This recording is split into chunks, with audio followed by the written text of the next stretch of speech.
से राजू मते नहीं गला 2 मास धरी गड़े पड़े कला करी करी शेष जीवन मारिदेला।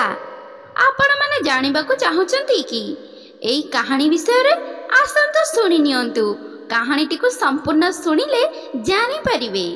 कहानीटी को संपूर्ण सुनिले आपण माने जानि परिबे कहानीर रहस्य। से राजू मो झियो को नहीं गला आउ 2 मास धरी संपर्क रखी रखी शेष जीवन मारिदेला।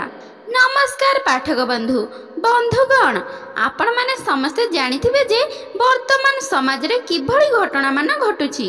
आजिर समाज रे युवक माने प्रेम करी विवाह करूछंती ओ परे सामान्य कलहरु स्त्री को हत्या करी देउछंती। आज आमे आपण मानकु एही भଳି एक घटना विषय रे कहिबाकु जाउछु। एभଳି घटना देखिबाकु मिलिछि आम राजधानीर भुवनेश्वर रे। गत 4 मास तले झियो फेरार होई जाइथिला। एबे तार मृतदेह घर को आसीछि। वर्तमान समय रे परिवार रे शोकर छाया खेली जाइछि। सूचना अनुसार युवती बापा कहवा अनुसार गत 4 मास तले युवती जन राजू नामक जने व्यक्ति सहित घर लुचि पलैथिले।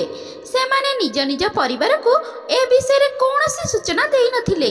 भुवनेश्वर ठारे एक भड़ा घर नहीं राजू सेठारे तांको झियो को रखिथिला। निज परिवार सहित ताकू केबे देखा करौ नथिला। गत 2 दिन तले राजू झियोर शव को आनी नदी रे भसेबा को चेष्टा करुथिला। एही समय रे गाँर किछि लोक माने ताकू देखि पकाइथिले।